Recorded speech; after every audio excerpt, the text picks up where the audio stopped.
Hey guys, what's up? So this coming episode has a very esteemed guest. He's a very senior practicing ophthalmologist, that is eye doctor in my city, and I got an opportunity to have a podcast with him. Or I tried to do my best and ask him all the general questions that you guys have with the doctors, and he did an amazing job of answering them. So without waiting any further, grab a seat, be relaxed, and watch the upcoming podcast with him. Thanks for watching. Welcome on the show and तो चालू करते हैं. पहले आप अपने आप को introduce करिए. मैं डॉक्टर प्रदीप सिंह राठौर जी. ऑफ्थल्मोलॉजिस्ट हूँ, नेत्र रोग विशेषज्ञ. और मैंने बेसिकली मैं ग्वालियर को बिलोंग करता हूँ, लेकिन मेरे MBBS ग्वालियर से हुआ. उसके बाद जो स्पेशलाइजेशन और फेलोशिप सुपर स्पेशलाइजेशन वो Arvind eye hospital Madurai ji, one of the world's renowned institute eye में उसका से किया. और मेरी सुपर स्पेशलिटी में ऑर्बिट ऑक्यूलोप्लास्टी, प्लास्टिक सर्जरी आँख की, और तिरछापन, देंगापन और ये सब चीज़ें, ट्रॉमा के बाद आँख को कैसे ठीक किया जाए, प्लस मेडिकल रेटिना, क्योंकि आजकल डायबिटिक रेटिनोपैथी और ये चीज़ें आँख के पर्दे को, रेटिना को बहुत ज़्यादा परेशान करती हैं, इसलिए मेडिकल रेटिना. ग्लोकोमा, हाँ, सामान्य भाषा में कुछ लोग उसको काला पानी या सबल बाई स्प्रे का बोलते हैं, पर ग्लोकोमा वो भी एक साइलेंट किलर है आँख के लिए. तो ये तो इन 3 विषयों में मैंने सुपर स्पेशलिटी किया, मतलब फेलोशिप किया वहीं से जी. लगभग 7 वर्ष मैंने अरविंद आई हॉस्पिटल मथुरई गुजारे. उसके बाद मैं ग्वालियर आया हूँ जी. ग्वालियर में मैंने अरविंद आई हॉस्पिटल मदुरई की तर्ज पे सुरेन आई केयर सेंटर नाम से अपना आँख में दस्तकार शुरू किया, जी. जहाँ पर ये सारी चीज़ें, मेडिकल रेटिना, हाँ, वर्ल्ड क्लास कैटरेक्ट सर्जरी जी, जो भी लेटेस्ट हो सकता है, हाँ, ग्लोकोमा और ऑक्यूलोप्लास्टी, प्लास्टिक सर्जरी का, ये सारी सुविधाएं मैं यहाँ दे रहा हूँ. और 2006 में मैंने शुरू किया था यहाँ. जी. Okay, thank you. तो डायरेक्ट क्वेश्चंस पे चलते हैं. हाउ ऑफन पीपल को अपनी आंखों को चेक करवाना चाहिए, और क्या ये नंबर एज के साथ चेंज होते हैं? पहले हम अगर इसको लेते हैं शुरू से, बच्चा पैदा हुआ होने का सर जी. तो सबसे इम्पोर्टेंट चीज़ होती है, अगर बच्चा प्रीमेच्योर पैदा हुआ है, वज़न कम रहा है और ऑक्सीजन देनी पड़ी है उसको पैदा होने के तुरंत बाद, NICU वगैरह में रखा गया, तो बच्चे का चेकअप पहले हफ्ते में ही हो जाना चाहिए, पहले सप्ताह में ही कराना चाहिए. ROP नाम की एक बहुत ड्रेडफुल चीज़ है जो आँख की नज़र खो सकती है अगर हमने पहले सप्ताह या पहले 15 दिन में उसका चेकअप नहीं किया.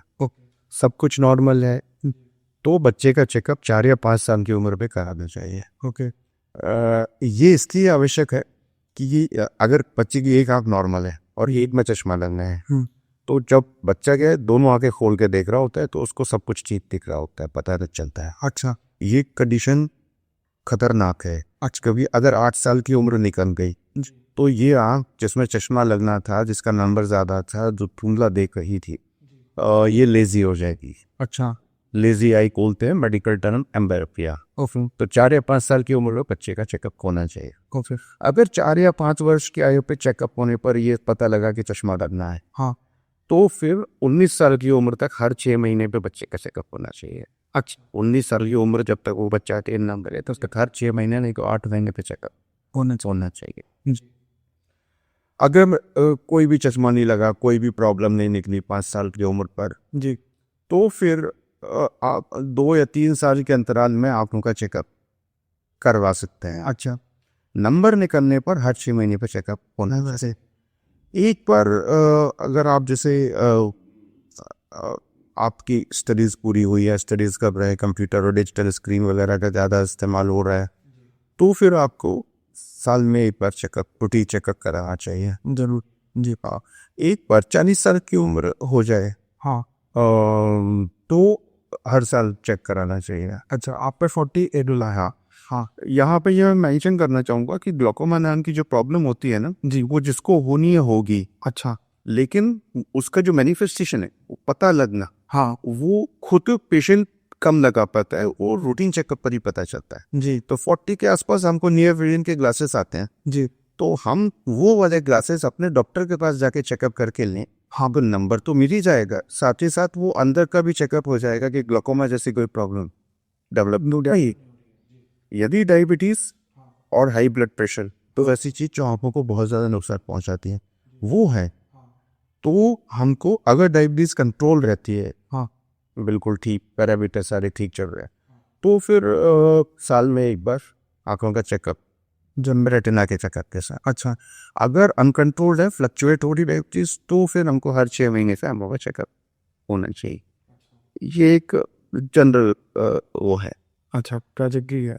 19 तक अगर कोई प्रॉब्लम नहीं है तो ईयरली चल सकता है, पर अगर आपको विजन इशू है तो every 6 months is required to जी, एंड आफ्टर 40 तो कंफर्ट मतलब कंपलसरी है। कंपलसरी है। जी जी। और आजकल ये ब्लू लाइट वाले लेंसेज बहुत चल रहे हैं, स्क्रीन पर भी काफ़ी बताते हैं कि ब्लू लाइट आप ऑफ कर दीजिए रात को रीडिंग के टाइम, तो उसका एक्चुअली बेनिफिट है? और ये जो चश्मों में ये लोग कोटिंग करते हैं जो ब्लू लाइट फिल्टर है इसमें, वो एक्चुअली गिमिक है या फिर एक्चुअली यूजफुल चीज़ है? नहीं, यूज़फुल है जी। जैसे मैं आपको बताऊं, ये एक आता था एंटी रिफ्लेक्टिव कोटिंग, ARC, पहला बहुत पहले से आ रहा है जी। लेकिन होता ये है कि ये जो क्लासेस हैं वो क्वालिटी वाइज क्लासेस हों, मतलब अच्छे, आप उनको अच्छी जगह से ले रहे हैं, क्वालिटी वाइज हैं, ब्रांडेड, तो ये वाकई में काम करते हैं जी। और यूजफुल है। अच्छा। और तो डिवाइसेस में भी वो जो नाइट लाइट वाला रहता है वो रात खाने में यूज़ करने। हाँ बिल्कुल। अच्छा, तो इसका कुछ स्लीप से रिलेशन है? जनरली ये लोग यही बोलते हैं कि ब्लू लाइट अगर आप फिल्टर यूज़ करते हैं तो आपकी स्लीप थोड़ा बेटर क्वालिटी रहेगी, एटलीस्ट टेक गैजेट्स में ये चीज़ काफ़ी बोली जाती है। देखिए उसका हाँ, मतलब वो इसलिए है कि ये जो लाइट है जाएगी और रेटिना पर असर करेगी, हाँ। और आँख को एक विशेष तरह का स्ट्रेन देगी, दबाव देगी। तो वो दबाव जब आप गैजेट ऑफ कर देंगे, सोने चलेंगे या कुछ भी कर रहे हैं, तो जो बॉडी को आई को या रेटिना को रिकवर करना है ना, वो चीज़ वो ज़्यादा टाइम ले। और अगर आप पहले से ही प्रिकॉशन लेके चल रहे हैं कि हाँ भाई ठीक है मैंने रेटिना ऑफ कर दिया है, तो वो जो रिकवरी पीरियड है वो बहुत छोटा सा होगा, बॉडी बहुत जल्दी अपने उसको वो कर लेगी, एक्लेमेटाइज कर लेगी, और तो आपको नींद पे फर्क ये पड़ेगा कि जल्दी आ जाएगी। जी। पीसफुल है ये लोग जनरली यही से क्या बोलेंगे एडवर्टीजमेंट इसी से करते हैं कि नाइट लाइट अगर आप ऑन रखें तो रात में स्लीप में आपकी क्वालिटी बेटर। जी। और आई एक्सरसाइज विजन इंप्रूव करती हैं क्या? देखिए जी। अगर आप हमारी पैथी से पूछूं, एलोपैथी से, जी। तो इस तरह का कोई चीज़ हमको बहुत ज़्यादा, मतलब हर चीज़ में, जैसे नॉर्मल किसी को चश्मे का नंबर है, चाहे मायोपिया है, हाइपरमेट्रोपिया, कुछ भी हो, उनमें एक्सरसाइज का रोल है, ऐसा बहुत ज़्यादा नहीं बताया गया। अच्छा। लेकिन जो एक कंडीशन अभी मैंने बताई थी, अम्ब्लायोपिया, लेजी है, हाँ, अगर वो टाइमली डिटेक्ट हो गई है तो चश्मे के साथ कुछ एक एक्सरसाइज हम भी बताते हैं, उनसे वो इम्प्रूव हो सकती है। अच्छा। सेकेंड थिंग जी, मैं जब मदुरई था, अपना PG कोर्स कर रहा था का, तब मैंने कुछ दिनों के लिए अरविंदो आश्रम पौंडीचेरी गया था, तो वहाँ उनका एक योग का विंग था। हाँ। तो वो अर्ली मॉर्निंग हर दिन सन गेजिंग का टाइम अलग अलग रहता है, वो पर्टिकुलर वो कैलकुलेट करते थे, और वहाँ पर मेरी कुछ 4-5 लोगों से बात हुई थी, उन्होंने ये कहा था कि हमने पिछले 3-4 महीने में ये योग और ये सन गेजिंग वाला ये करके अपना नंबर काफ़ी रिड्यूस कर लिया है।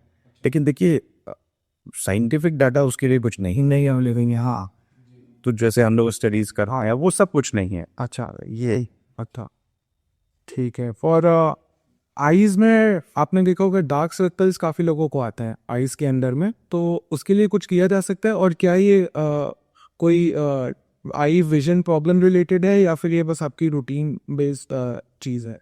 नहीं, मैं ये कहूँगा कि मेनली ये विजन से रिलेटेड नहीं है। नहीं। जो ये न्यूट्रिशन और मेंटल हेल्थ, दो से ज़्यादा कोरिलेट करते हैं। अच्छा।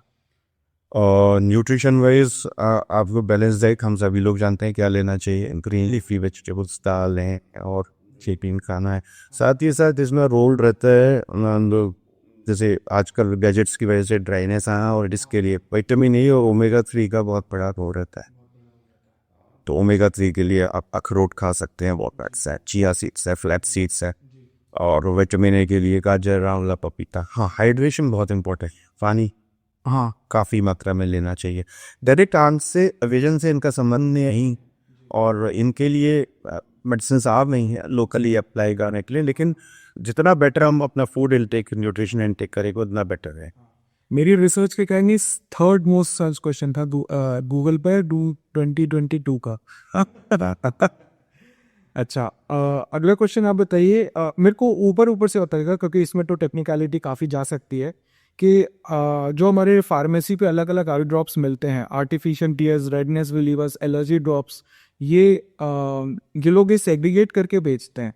तो ये सारे सिम्टोमेटिक ट्रीटमेंट वाले ही हैं या फिर लाइक ये भी हम नंबर सिर्फ मार्केटिंग गिमिक है कि एक से बाकियों में भी आराम मिल सकता है? और टीयर सब्स्टिट्यूट जो हैं जी। वो सिम्टोमेटिक हैं। अच्छा। उनसे ये कहा जाए कि ड्राइनेस ठीक हो जाएगी या किसी भी प्रकार की, तो मुश्किल है। जी। और एंटी एलर्जिक हाँ नाम से जो ड्रॉप्स हैं जी। उनमें से कुछ एक ऐसे हैं, हाँ टेक्निकलिटी में नहीं जाते, लेकिन उनमें से कुछ एक हैं जो साथ में उसके कॉज को भी, कारण को भी एडजस्ट करते हैं। उनको ठीक करने के लिए वो रहते हैं। जी। और ये जो चीज़ है ना उनकी, जैसे कंजेशन या लाद, by the end of the day किसी को मतलब लाल हो गए यहाँ से, या कोई टू व्हीलर ड्राइवर कहेगा लाद हो गई, कोई एक ड्रॉप डाल लो तो उससे वो प्योरली सिम्टोमेटिक है। जैसे कोई बहुत ज़्यादा मतलब जिस कारण से वो हो रहा है वो एड्रेस नहीं होता है। अच्छा। तो इनके साथ ऐसा है। टीयर सब्स्टिट्यूट ज़रूरी पड़ता है ड्राइनेस में, लेकिन आजकल बहुत अच्छी अच्छी मेडिसिन आ गई हैं जो कि ड्राइनेस के रियल कॉज को एड्रेस कर रही हैं। हाँ। हालांकि लंबे समय तक यूज़ करना पड़ता है, लेकिन ठीक हो जाती हैं। यहाँ पर वो जो आपने पहले एक्सरसाइज तो एग्जैक्टली नहीं है, लेकिन जैसे बहुत से लोग जानते हैं कि हम गैजेट्स पे काम करें तो वो 20-20 का पॉइंट्स है, वो वाकई में रिलीफ देता है, तो वो चीज़ तो अच्छी लगती है। व्यूअर्स को आप एक बार बता दीजिए 20-20-20 क्या होता है? हाँ, तो हर 20 मिनट पे हाँ आप जो काम कर, जैसे आपको बहुत देर तक काम करना है जी। तो स्क्रीन पे, तो हर 20 मिनट में मॉनिटर से नज़र हटाएं, वहीं बैठे बैठे 20 फीट दूर कहीं हॉल की छत की तरफ या खिड़की से बाहर देखें, और ऐसे ऐसे जल्दी जल्दी 20 बार कर लें। कस के बंद करें, खोलें, आप 20 बार कर लें। ये बड़ा अच्छा चीज़ है।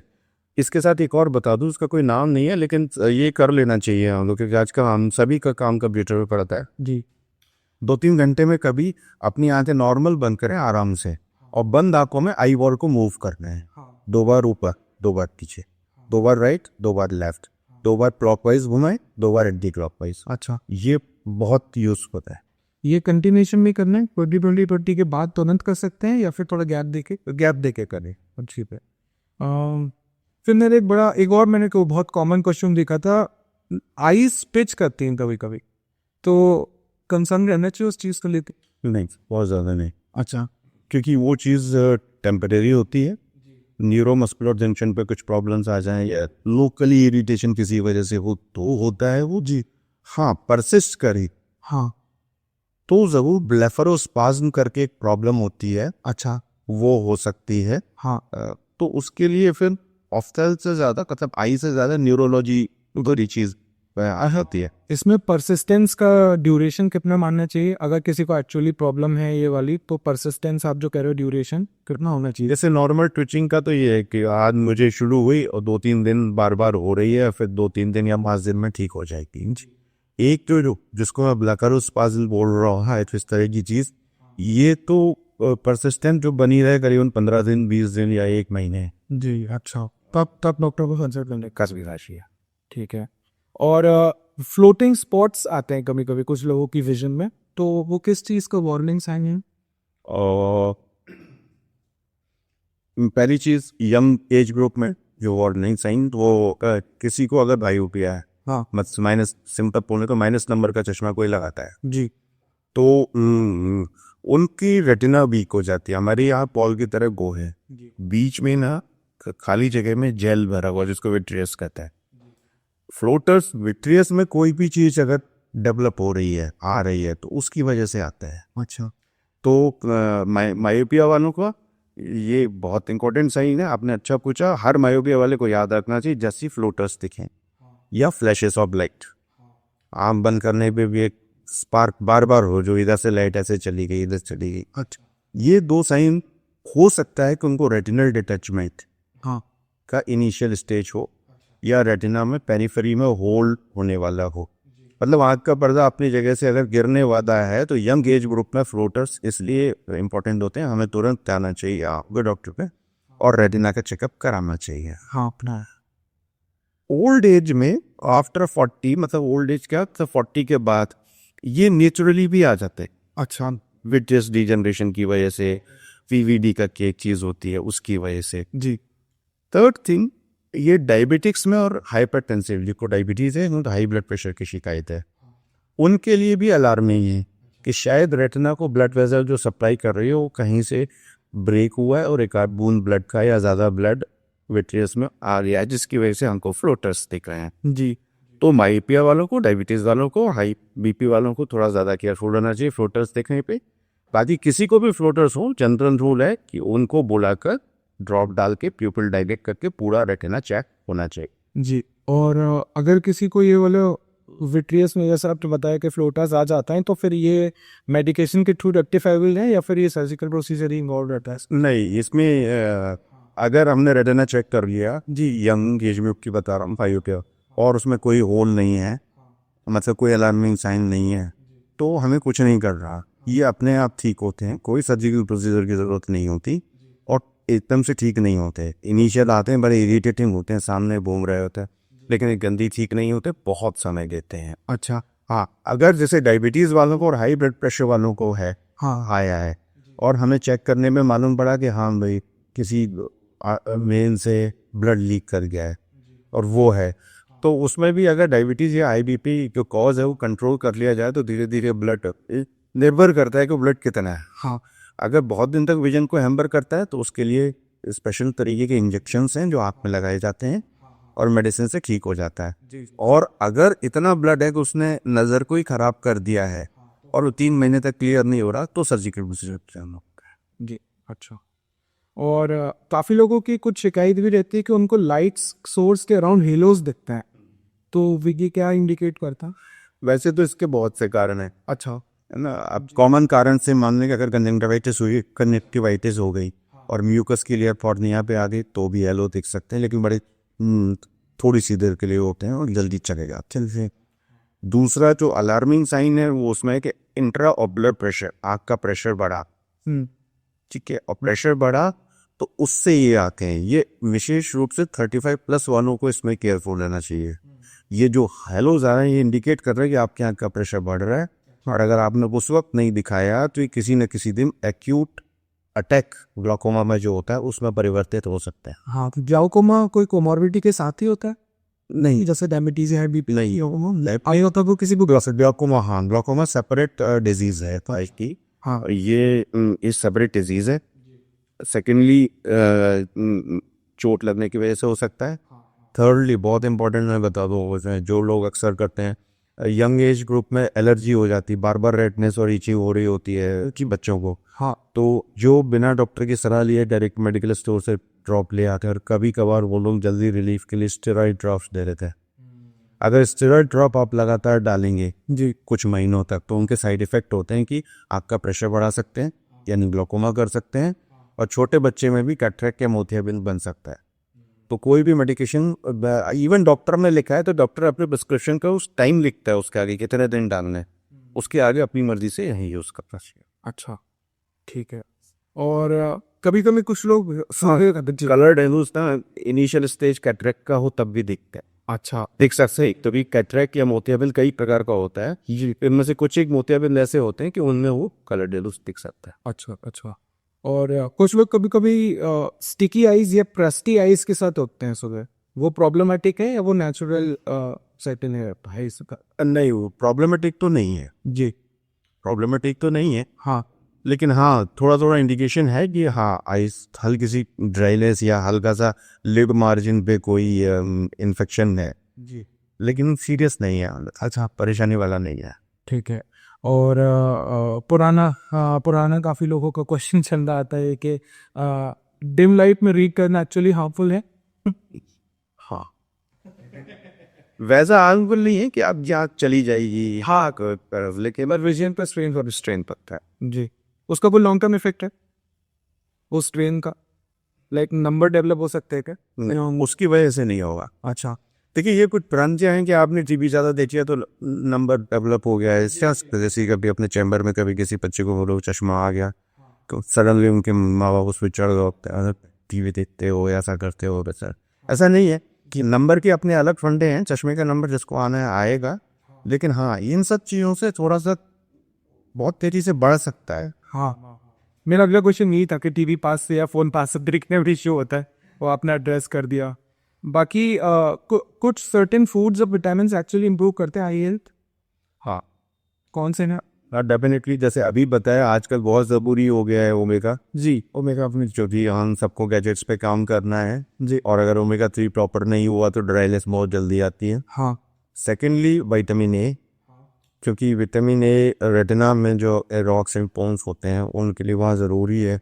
विटामिन ए की कमी होगी तो हम लोगों का जो एक तो ड्राइनेस आ जाता है आँख में, ज़ेरोसिस बोलते हैं उसको, अगर बहुत सीवियर कमी हो गई तो। जी, सेकेंडली थोड़ा बहुत कमी होने पर आप स्ट्रेन बहुत बढ़ता है आँख पे, क्योंकि आपकी आँखें जैसे आप बाहर से अंदर है वो एडजस्ट करती है ना। जैसे आप बाहर से अंदर आने का मतलब ये है कि सनलाइट से आप रूम में आए, तो वो जो एक रिकवरी पीरियड है जो आँख को एडजस्ट करने में, वो चीज़ बढ़ता चला जाएगा अगर आपने विटामिन ए की कमी की तो।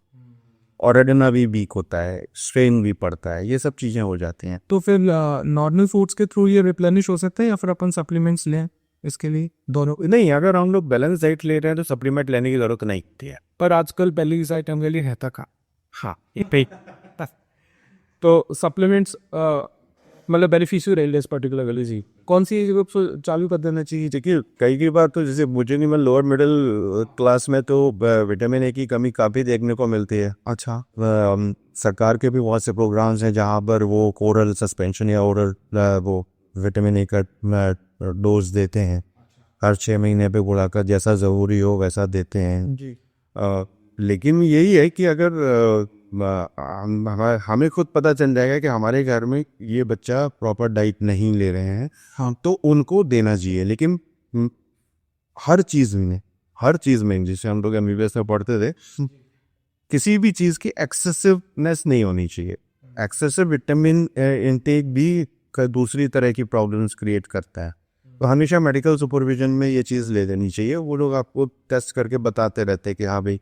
दूसरी बात वो है ही है, और विटामिन डी है। आजकल हम सबके काम अंदर के हो गए हैं, अंदर के बिना सनलाइट एक्सपोजर के लगभग हर किसी को कम आ रहा है, वो लेना पड़ेगा सप्लीमेंट।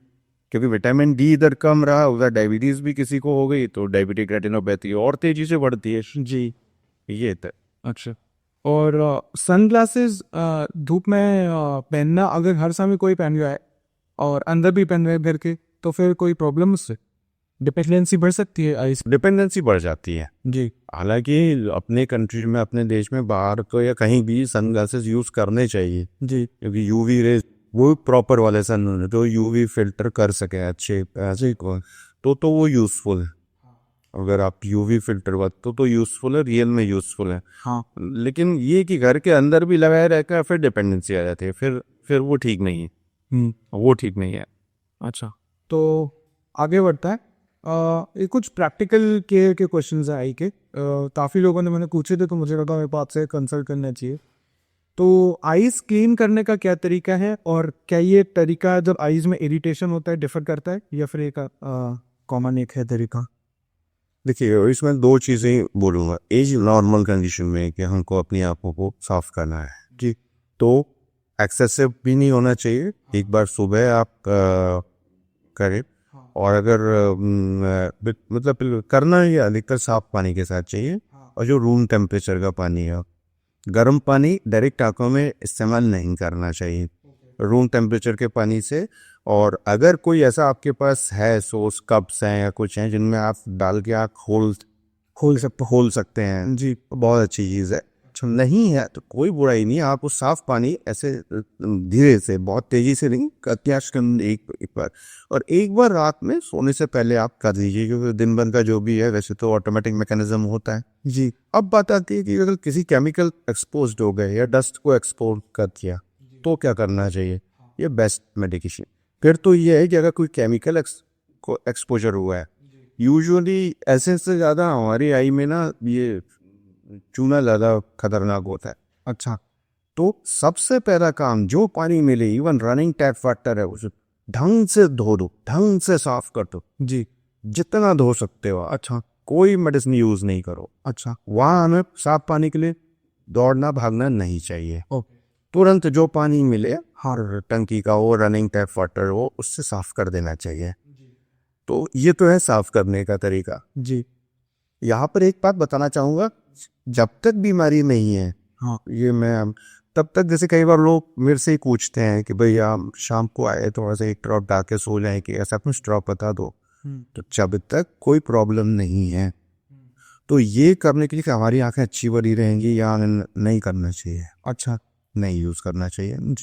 थर्ड थिंग यहाँ मैं थोड़ा सा बता दूं, कई बार लोग ना गुलाब चंद का बोलते हैं डालने का, बहुत बहुत कर दीजिए। मैं अब यहाँ पे सिंपल सी बात बोलूंगा, जब भी कोई मेडिसिन बनती है, कोई भी आई ड्रॉप बनता है ना, तो प्रॉपर स्टेराइल तरीके से बनता है, और जब तक आप उसे खोल नहीं लेते तब तक वो स्टेराइल ही रहता है। नो ह्यूमन टच के थ्रू बन के आता है आजकल जो भी अच्छी मेडिसिन है। एक गुलाब जल की शीशी आज आपने खरीद ली, आप आज इसका ढक्कन खोला, ना तो मेडिकेटेड एनवायरनमेंट में बनी है, जो नॉर्मल कंडीशन में बनी हुई है, किसी और पर्पस के लिए बनी हुई है। आपने आज, चलो फिर भी ठीक था जब तक नहीं खोल लिया, एक बूंद डाल लिया, अब वो रखी हुई है, फिर 2 महीने बाद आपको याद आएगा फिर से डालना है, और फिर आपने डाल लिया। ऑलरेडी वो मेडिकेटेड क्वालिटी की तो थी नहीं जी। कोई प्रूवन स्टडी नहीं है जो उसके डालने से क्या हो जाता है।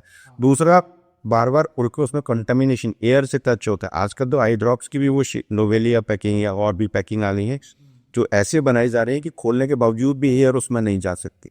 जी, तो आप आई ड्रॉप भी आजकल 2-2 महीने यूज कर सकते हो खोलने के बाद, नई टेक्निक वाले। लेकिन वो गुलाब जल तो कंटेमिनेटेड हो गया, हाँ, और तो प्रॉब्लम कर देगा। जी। तो इस तरह से नहीं करना चाहिए कुछ भी। अच्छा। और आप आई ड्रॉप्स भी तभी रेकमेंड करो जब पट्टे लेते कोई प्रॉब्लम हो, water is the best opinion. हाँ, ठीक है। और सेकेस्ट वे भी निकालने का, आइज में अगर कुछ फंस जाए तो वही तरीका है, पान। हाँ ठीक है। ये जो कुछ लोग करते हैं कि भाई किसी भी कपड़े में थोड़ा सा कुछ गीला कर दिया या कुछ करके निकाला, जो तब वो अगर डायरेक्टली पलक ऐसे किया हमने नीचे वाला, उसमें कुछ फंसा दिख रहा है तो उसको तो आप एक बार ट्राई कर सकते हो। लेकिन ये कॉर्निया, ये काला गोला जो बाहर से दिख रहा है, बहुत ही प्रेशियस पार्ट है आँख का, इसके अगर कुछ लगा है तो आप बिल्कुल ट्राई मत करिए, डॉक्टर के पास जाइए। अच्छा। और आपका कॉन्टैक्ट लेंसेज से क्या ओपिनियन है, दिन में कितनी देर पहनना चाहिए, क्या सेफ भी हैं, क्योंकि बहुत फैशन में है आजकल। देखिए, मैं हमेशा से कहता आया हूँ कि अगर हमको चश्मे से बचाव के लिए कॉन्टैक्ट लेंस एक हम ये मान रहे हैं कि हम यूज़ करें, रेगुलर करें और महीनों तक करें, तो कॉन्टैक्ट लेंस बनाने वाली कंपनियां तो क्लेम करती हैं सभी तरह के कॉन्टैक्ट लेंसेज आते हैं, एक्सटेंडेड वियर भी आते हैं, डिस्पोजेबल भी आते हैं, डेली डिस्पोजेबल, मंथली डिस्पोजेबल, सभी आते हैं जी। लेकिन जैसे मैंने अभी बात की कि कॉर्निया एक बहुत ही प्रेशियस पार्ट है हमारे आँख का। कितना भी अच्छी कंपनी का कॉन्टैक्ट लेंस हो, अगर ऊपर से लगा हुआ है, तो कॉर्निया जो ऑक्सीजन हवा से लेती है उसमें कहीं ना कहीं कमी आती है। अच्छा। तो इसलिए ये कॉन्टैक्ट लेंस बहुत अच्छा उपाय, मैं ऐसा नहीं मानता। अगर आपको लंबे समय तक कि मेरे को चश्मा लगाना ही नहीं है, मैं तो कॉन्टैक्ट लेंस से दिन भर काम करूँगा, रात को निकाल कर रख दिया उसको अपने उसमें, फिर से कल सुबह लगा लिया, तो ये कुछ ना कुछ इफेक्ट या कुछ ना कुछ परेशानियां तो देते हैं। अच्छा। कुछ समय के बाद जी। तो मैं बहुत ज़्यादा इनको नहीं, या तो चश्मा सबसे बेस्ट है जी। तो आपने लगाया, जब मर्जी चेंज करना है कर लिया, जो करना है कर लिया। और क्योंकि शुरू में, अब तो कम है केसेस क्योंकि केयर ज़्यादा हो गई। यूरोपियन कंट्रीज़ में से कॉर्नियल अल्सर का मेन कॉज ये था कॉन्टैक्ट लेंस, और यहाँ पे अल्सर बनने का main was the contact lens. तो और अपने यहाँ तो वैसे भी डस्ट बहुत ज़्यादा है, उनका तो कम है, तो अगर कॉन्टैक्ट लेंस जो रेगुलर यूज़ करेंगे तो अपने यहाँ ज़्यादा खतरा है। केयर बहुत रखनी पड़ती है, जो बहुत ज़्यादा केयर रख सके वही यूज़ कर। अदरवाइज आजकल सॉल्यूशंस आ गए हैं कि अगर आप चश्मा नहीं लगाना तो आप बाकी चीज़ें हैं, एक्साइमर लेजर्स हैं, आईपीएस मतलब फेकिक लेंसेज हैं, जो आप एक बार करवा लें, हमेशा का झंझट भी नहीं कि बार बार केयर करना पड़ रहा है, हमेशा के लिए हो जाते हैं। हालांकि उनके भी अपने कुछ एक एडवर्स इफेक्ट हैं, लेकिन इससे बेटर। हाँ। अच्छा। और कुछ लोगों की कोल्ड वेदर में आईज में वाटर ज़्यादा आता है, तो वो नॉर्मल है? हाँ, नॉर्मल है जी। और मैकेनिज्म तो उसके बहुत से हैं। लेकिन बात वही है कि जब वो ड्राई एयर कॉर्निया से टकराती है तो जो कॉर्निया के ऊपर हाइड्रेशन की लेयर बनती है टीयर्स के दो पार्ट होते हैं, एक एक्वस पार्ट एक लिपिड पार्ट। जी। तो वो लिपिड पार्ट जल्दी सूख जाता है तो कॉर्निया ड्राई हो जाती है, ब्रेन को मैसेज जाता है कि आँख सूख रही है, तो वो ज़्यादा से ज़्यादा टीयर पार्ट बना देता है। पार्ट नॉर्मल है जी, बचाव करना चाहिए क्योंकि धीरे धीरे फिर ये चीज़ अगर लंबे समय तक चलेगी तो वो आता है राहत। और जैसे जैसे दिन चलता जाता है आईज का टायर्ड होना नॉर्मल है। नॉर्मल। ठीक है। ये कम ज़्यादा भी होता है डिपेंडिंग ऑन आपका स्क्रीन टाइम। बिल्कुल है। हाँ, ये स्क्रीन टाइम जिसका ज़्यादा है टायर्डनेस ज़्यादा होगी। तो उसमें दो रीज़न है, दो सिंपल से मैकेनिज्म है। एक तो आप भी जानते हो कि वो जो रेज हैं जो कुछ भी हैं, एक तो ये टेक्निकल ये वाला रीज़न। दूसरा क्या है कि नेचर ने हमारी आंखें बनाई हैं दोनों पैरेलल में हैं। हाँ। डिस्टेंस विजन ज़्यादा काम वो हमारा, तो जो आंखों की रिलैक्सिंग पोजीशन है वो ये है, मैं सामने देख रहा हूँ मेरी दोनों आंखें पैरेलल में। जब मैं पढ़ रहा हूँ या स्क्रीन का काम कर रहा हूँ, जो कि अक्सर अधिकतर हो गए, तो मैं ऐसे बैठा हूँ। एक होता है एकोमोडेशन, एक होता है कन्वर्जेंस। मतलब इस पर्टिकुलर एक बारीक लेटर को पढ़ने के लिए हमारी आंख एकोमोडेट भी होगी और कन्वर्ज भी हो। समझ गया। ये एंगल इधर जाएगा, ये ऐसे आएगा जी। ये धीरे धीरे इसी कंडीशन में आप अगर घंटों काम करते रहेंगे तो जो मसल को कर रही है उस पास में आ जाती है, इसलिए टाइटनेस ज्यादा दिखती है। अच्छा रीज़न है पढ़ाई में जाने का। और तो फिर हाँ, जिन लोगों का स्क्रीन टाइम अनअवॉइडेबल है, जैसे बैंक्स में है, वो कंप्लीट हर समय लाइक 8 9 10 आवर्स कंप्यूटर के सामने, कंप्यूटर इंजीनियर्स हैं और भी काफ़ी प्रोफेशन है जो स्क्रीन के सामने कंटिन्यूस डबल डिजिट में उनका आवर्स है। तो फिर उनको रिलीफ के लिए क्या करना चाहिए? प्रोटी और आई ड्रॉप्स में कौन करोगे? डॉक्टर से पूछते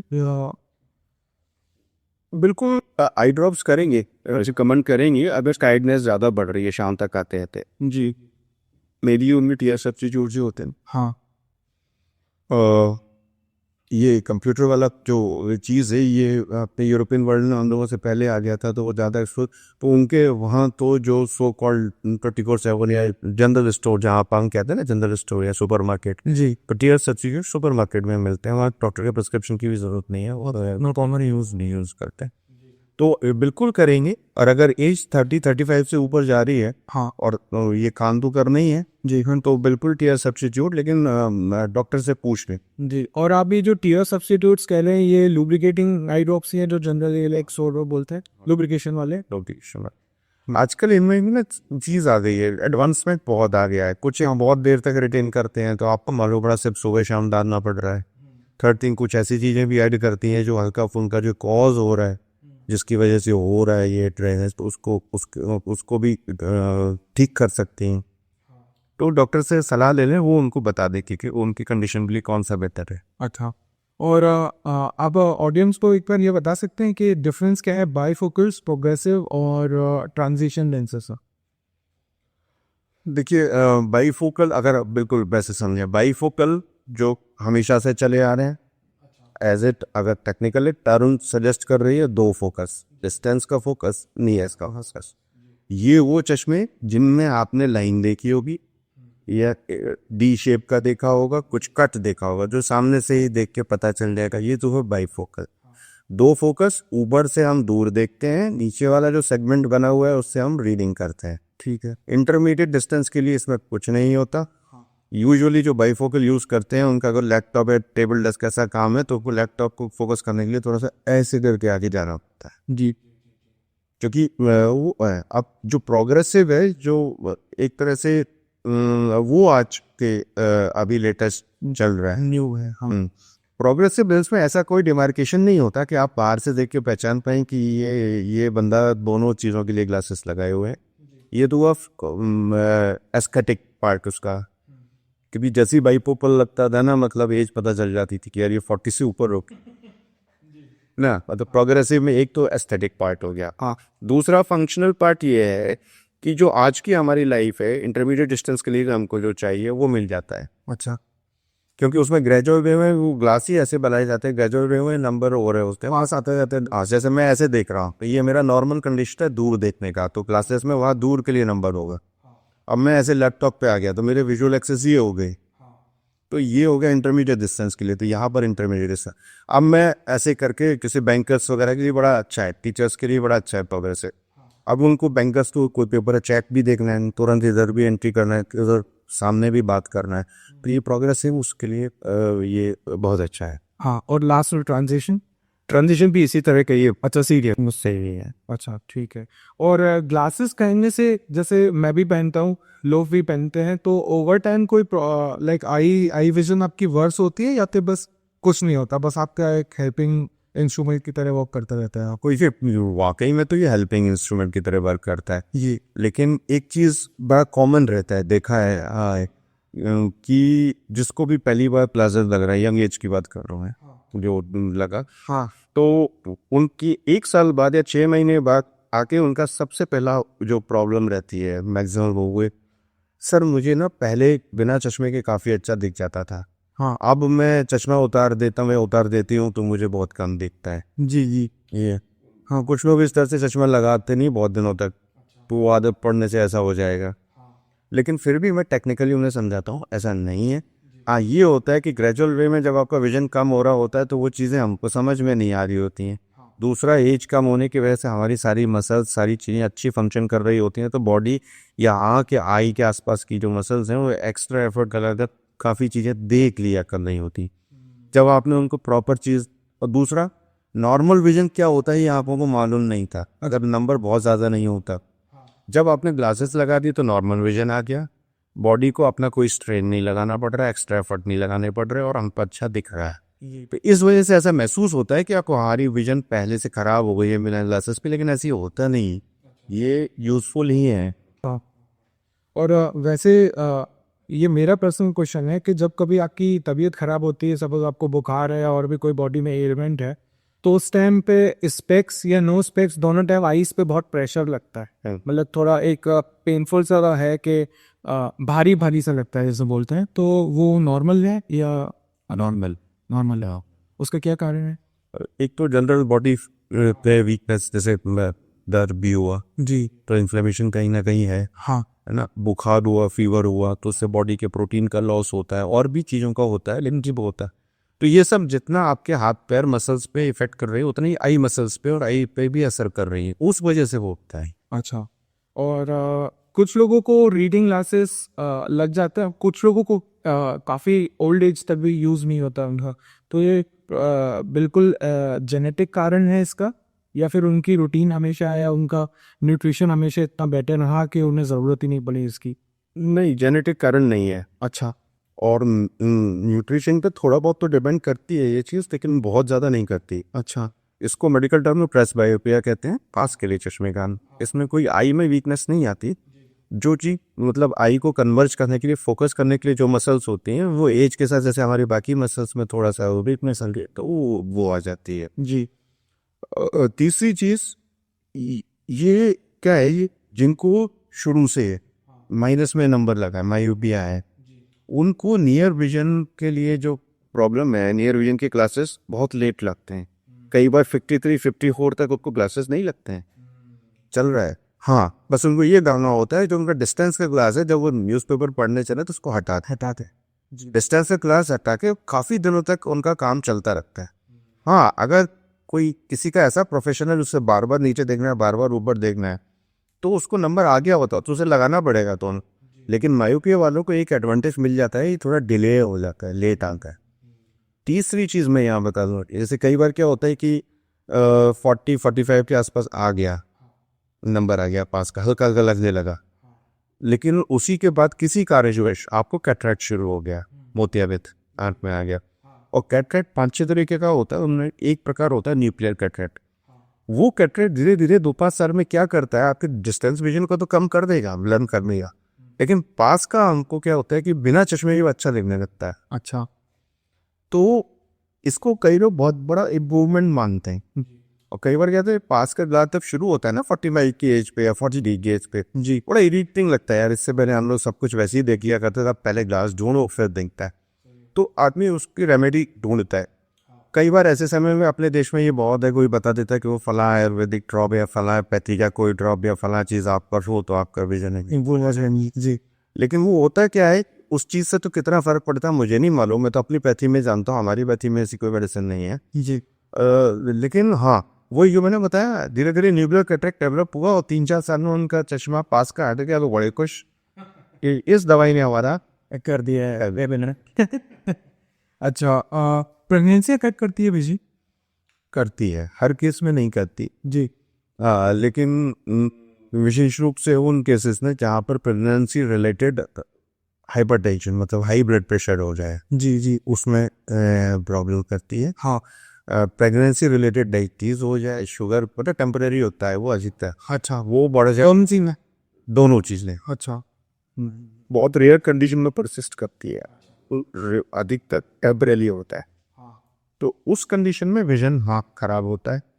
तीसरी चीज, अगर वो थोड़ा बहुत किसी को नंबर है बहुत माइनर सा, और लेकिन वो प्रेगनेंसी की वजह से कि पूरे बॉडी पे थोड़ा सा फर्क पड़ता है, तो मैनिफेस्ट होने लग जाता है फिर वो नंबर, फिर वो उनको लगाना पड़ता है। वो ऐसा नहीं प्रेगनेंसी ने कुछ बिगाड़ दिया, लेकिन वो ऑलरेडी थोड़ा सा था टेंडेंसी, काम चल रहा था, लेकिन उसके बाद से अब ऐसा हो गया कि वो जो लगाना बन रहा है। जी ये है। अच्छा और हेडेक्स और विजन के क्या कनेक्शन है अपना? देखिए, इसमें मैं एक बात बताना चाहूँगा कि अगर हेडेक है, सिर दर्द है, तो उसका किसी भी एज ग्रुप में हो रहा है, हो बच्चे से लेकर बुजुर्ग तक, तो सबसे पहला कॉमन कारण जो है वो आंख है। अच्छा ये है, उसमें भी सबसे कॉमन रीज़न है चश्मे का नंबर। देखिए, अगर ज़्यादा नंबर है, मतलब ज़्यादा हमारी नज़र कमज़ोर है, तो मुझे भी पता चल जाएगा, आपको भी पता चल जाएगा कि कोई मैं इस रूम में बैठ के टीवी नहीं देख पा रहा, मेरे साथ वाले देख पा रहे हैं, तो हमें खुद पता चल जाएगा अगर ज़्यादा नंबर है। लेकिन वो नंबर ऐसा है कि बहुत ज़्यादा भी नहीं है, उससे विजन पे उतना फ़र्क नहीं पड़ रहा है, 19-20 फ़र्क हम लोग डिटेक्ट नहीं कर पाते वैसे नॉर्मली। लेकिन क्या होता है कि जैसे आँख से तो आप सुबह जगे, और जब तक आप बंद नहीं कर रहे या सोने नहीं जा रहे, खोली हुई हैं, तो उनका काम है देखना, वो तो कुछ ना कुछ देखती रहती है। जैसे लोगों का बंद है, भाई हम आँखों का कुछ काम कर रहे हैं, तो उनको जब आँख तो खुली है तो वो अपना काम कर रही है, तो क्या होता है कि अगर थोड़ा सा नंबर है ना, तो उससे धीरे धीरे धीरे वो स्टेम एक्यूमुलेट होता जाता है, और यूजुअली ये फ्रंटल हेडेक यहाँ से शुरू होता है, थोड़ा पीछे की तरफ जाता जी जी भाई ये कहता है है। हाँ, और इसका पैटर्न होता है अधिकतर ये ना आफ्टरनून से, आफ्टरनून के बाद शुरू होगा, जी और शाम को आके आप इनिशियल स्टेज में रेस्ट कर लेते हैं या लेट रहते हैं, तो आपको आराम मिल जाएगा। ये एक नॉर्मल सा पैटर्न है जो आँख की वजह से। दूसरा, अगर एज ज़्यादा है जी ना, तो उसमें सिर दर्द बार बार हो रहा है, चश्मा लगाने के बावजूद भी हो रहा है, तो ग्लूकोमा का खतरा हो सकता है, क्योंकि आँख का प्रेशर जब बढ़ता है तो सिर दर्द भी करता है। तो ये वो दूसरा तरह है। और कुछ लोगों का नंबर आपने तो काफ़ी एक्सपीरियंस किया होगा ये कि कुछ लोगों का नंबर कॉन्स्टेंटली चेंजिंग है कुछ सेट ड्यूरेशन में, और ड्यूरेशन भी उनका कंफर्म नहीं है, एवरी 3 मंथ्स में कभी चेंज हो रहा है, कभी कभी काफ़ी टाइम तक नहीं चेंज होता, फिर एकदम चेंज आता है, तो उसका कारण क्या हो सकता है?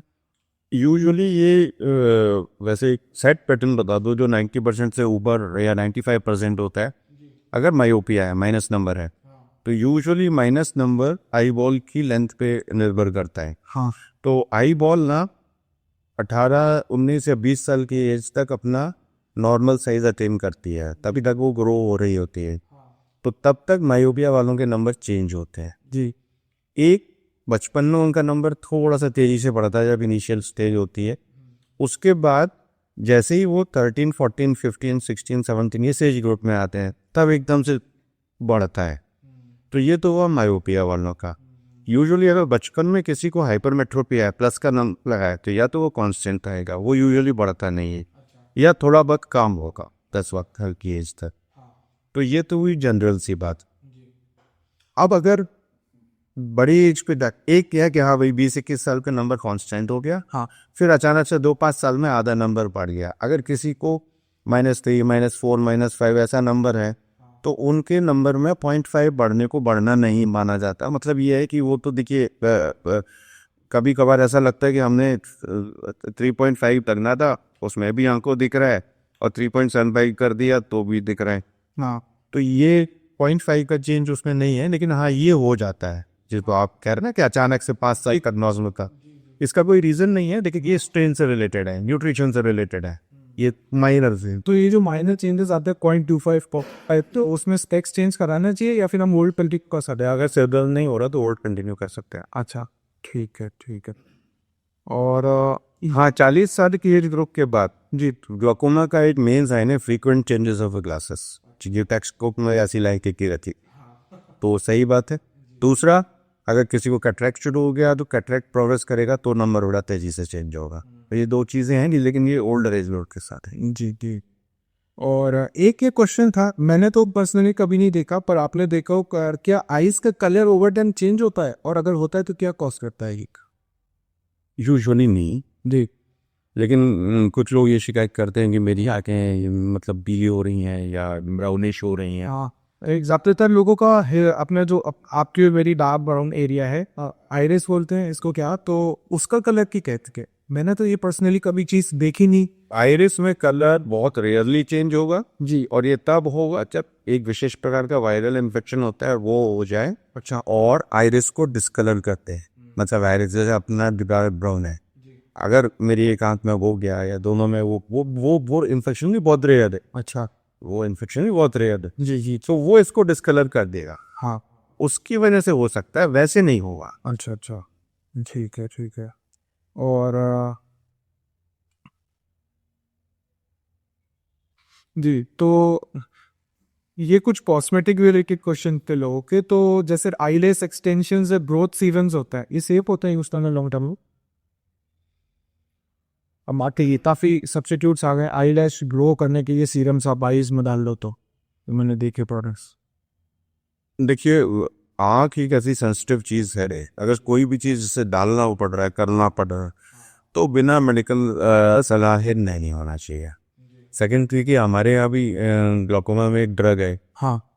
प्रोस्टाग्लैंडिन एनालॉग्स होते हैं, उनसे क्या होता है कि आई लैशेस का कलर चेंज होने लगता है, तो वो भी हम बड़ा सोच समझ के देते हैं। अगर वैसे तो यंग एज में ग्लूकोमा होता नहीं है, लेकिन किसी को हो भी गया तो हमें सोच के देना पड़ता है और बता के देना पड़ता है कि इससे ऐसा हो जाएगा अगर वो ड्रग यूज़ कर रहे हैं तो। दूसरा, जो आईलैश एक्सटेंशन वाली चीज़ है वो टेम्परेरी है, लेकिन केयरफुल रहना चाहिए, केयरफुल रहना चाहिए, क्योंकि वही बात है कि ये और किसी चीज़ पे इंजरी करने कोई दिक्कत नहीं, कि कॉर्निया पे इंजरी किया जी।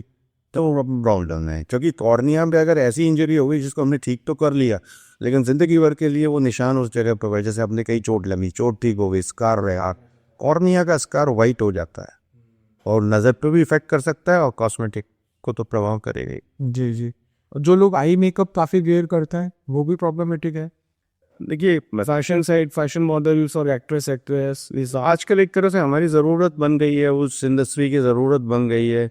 अब उसमें भी क्वालिटी वाइज वो लोग बोलते हैं कि बहुत अच्छी क्वालिटी का ये इस्तेमाल किया, वो किया, लेकिन फिर भी मेरा कहना ये है कि नेचुरल नेचुरल होता है, लेकिन आपकी ज़रूरत है तो आप यूज़ करें, लेकिन साथ ही साथ प्रॉपर अपना एग्जामिनेशन भी कराते रहे कि उनकी वजह से कुछ और दिक्कत तो नहीं हो रही है, और हमेशा अच्छी चीज़ें इस्तेमाल करें।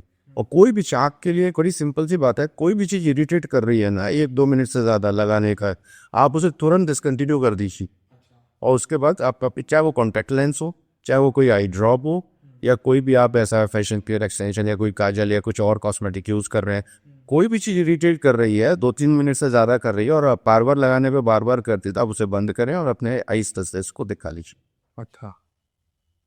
और लेज़र आई सर्जरीज में अब सेफ है?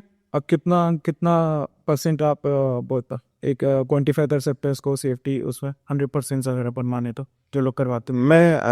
मैं पहले अपना डाटा बता देता हूँ जी। मैं लगभग 2002 से लसिक कर रहा हूँ। ठीक है। 2002 जब मैं सिक्योरिटी थी, जब मैं यहाँ मदुरई में था, अरविंद आया हॉस्पिटल में, हाँ और उस वक्त इंडिया में इनिशियल स्टेज की मशीनें थी, हाँ। मतलब यूरोपियन कंट्रीज में उससे 10 साल पहले शुरू हो गया था, यहाँ से शुरू हुआ। जी। उस समय भी मैंने कोई ऐसा विजन थ्रेटनिंग कॉम्प्लिकेशन नहीं देखा, मैं तो बहुत मतलब मेरे तो इनिशियल स्टेज थी टीकने वाली, और वहाँ काफ़ी होते थे, सीनियर हमारे टीचर्स और वो सब करते थे। जी। कुछ कॉम्प्लिकेशन थे, लेकिन ऐसा कुछ नहीं देखा, विजन थ्रेटनिंग कॉम्प्लिकेशन उस वक्त भी नहीं देखा। हाँ। उसके बाद से अभी जो जिन पे हम लोग कर रहे हैं, बहुत सारी चीज़ें नई आ गई हैं, लेटेस्ट हैं, जी।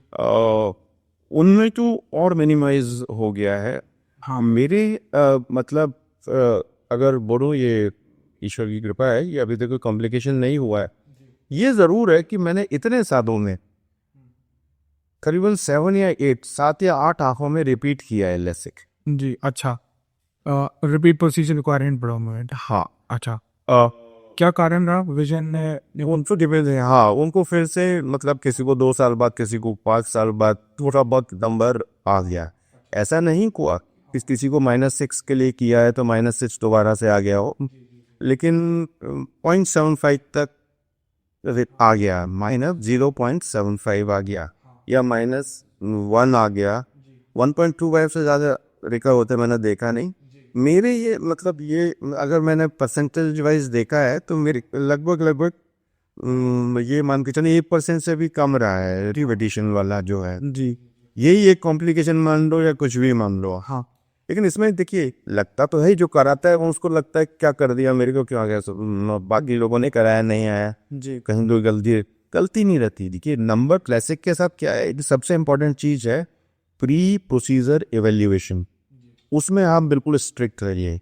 एक प्रोटोकॉल है, एक सेट चीजें हैं कि कॉर्निया ऐसा होना चाहिए, ये वैल्यू ऐसी होनी चाहिए, यस, उनमें अगर आप फिक्स हैं तो कॉम्प्लिकेशन की संभावना ऑलमोस्ट मिले। था। और लेसिक सर्जरी के बारे में भी ऑडियंस को थोड़ा बताइए, क्या ये कम्प्लीटली विजन रिस्टोर करने की सर्जरी है या फिर आप एक काफ़ी हद तक 90% या 80% अपनी विजन रिकवर कर सकते हैं, इसलिए है दिल का नंबर बहुत ज़्यादा हो जाता है?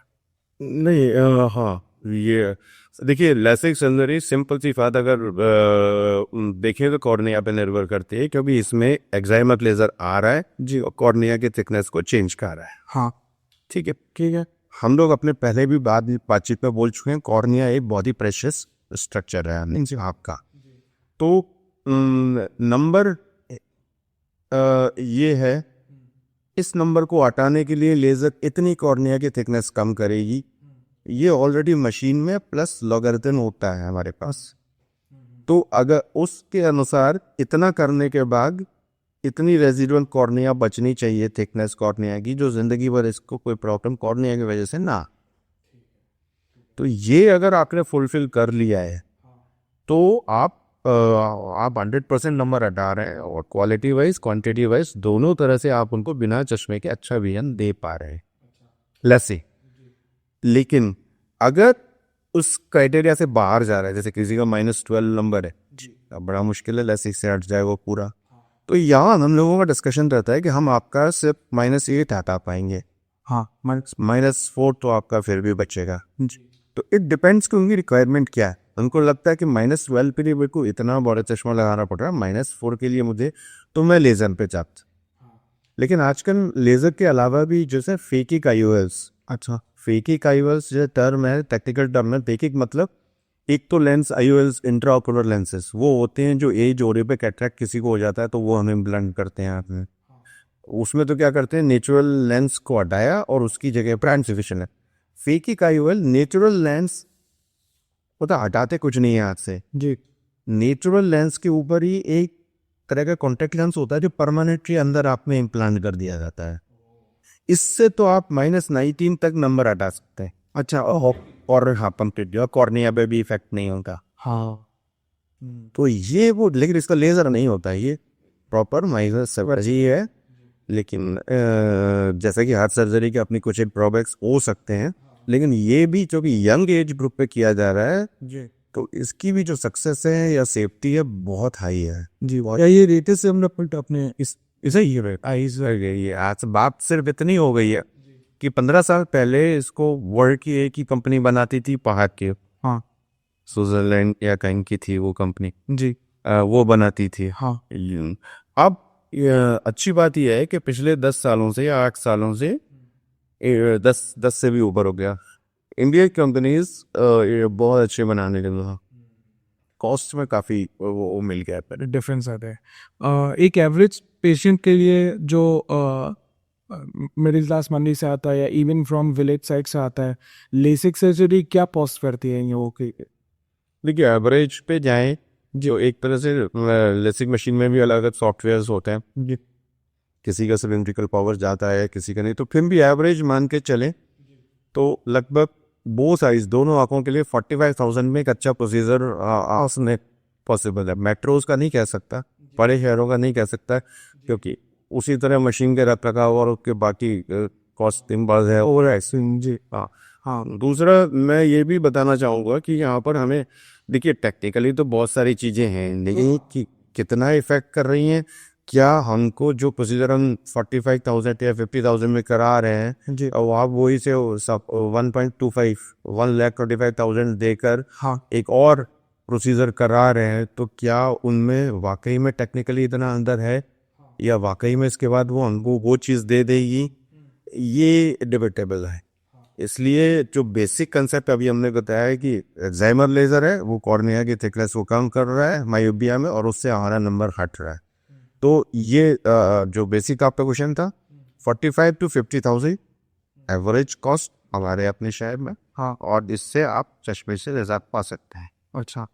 और एक ये काफ़ी लोगों का एक ये काफ़ी टेक्निकल क्वेश्चन था कि ऑटोइम्यून कंडीशंस जो आईज को इफ़ेक्ट करती हैं, जैसे रूमेटॉइड आर्थराइटिस वाले पेशेंट्स को, उनको भी विजन में कोई प्रॉब्लम होता है तो उन्हें कुछ लुकआउट करना चाहिए, या उनको आर्थराइटिस डेवलप हो रही है और उनको विजन में प्रॉब्लम नहीं है, तो कोई चीज़ है, कोई रूटीन है जो फॉलो कर सकते हैं अपनी आईज की हेल्थ को मेंटेन रखने के लिए? तो इनमें क्या है कि जैसे ये रिवर्टेड आर्थराइटिस है, फिर एक HLA-B27 है जो हो जाती है चीज़, स्पाइन की प्रॉपर्टी जेप हो गई। ये जो चीज़ है ना, ये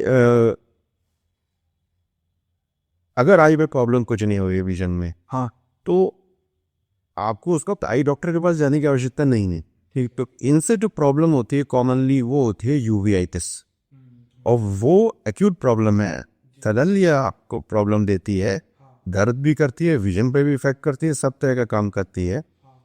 तो वो तो आपको, आप नहीं भी चाहें तो जाना पड़ेगा ऑफ्थेल्मोलॉजिस्ट के पास। लेकिन हाँ, जो ये के पैरामीटर्स हैं, जैसे रोमेटॉइड आर्थराइटिस में ब्लड के अंदर कुछ एक जो मार्कर्स हैं जो इनको कराने रहते हैं, कोशिश ये करनी चाहिए कि जैसे डायबिटीज़ में हम सब लोग जानते हैं HbA1c है, ये लगभग इतना रहे तो ठीक रहेगा। इसी तरह इन डिजीज़ के अंदर भी वो मार्कर्स हैं, वो अगर जितना ज़्यादा आप नॉर्मलसी की तरफ लाएंगे उतना कम इन्वॉल्वमेंट आईज का या बॉडी के दूसरे पार्ट्स का होगा, तो वो ध्यान रखना चाहिए। अच्छा। और अभी अपने पूरे कन्वर्सेशन में आपने ग्लाकोमा का नाम काफ़ी लिया है, तो क्या अब ऐसे प्रोसीजर्स अब वो आ गए हैं कि अगर किसी को ग्लाकोमा डेवलप हो गया है तो वो कम्प्लीटली सही हो सकते हैं, या फिर कुछ लॉन्ग टर्म उनको डिफिकल्टी रहती है लेन आफ्टर प्रोसीजर्स? नहीं, हाँ देखिए, ग्लाकोमा के साथ एक चीज़ आज भी है जी ग्लाकोमा एक ऐसी डिजीज है, जितना अर्ली डायग्नोसिस हो जाएगा उतना आप इसके दुष्परिणामों से बचे रहेंगे। क्या ये सबको होना है? नहीं। बट टाइम पे नहीं। सबको नहीं होना, डिजीज है बेसिकली। हाँ जेनेटिक्स इसमें या फैमिली हिस्ट्री इसमें रोल प्ले करती है, ठीक। 10 to 15% केसेस में। दूसरी बात, अर्ली डायग्नोसिस इसका वो है मेन क्रंच, जितनी जल्दी डायग्नोसिस हो जाएगा।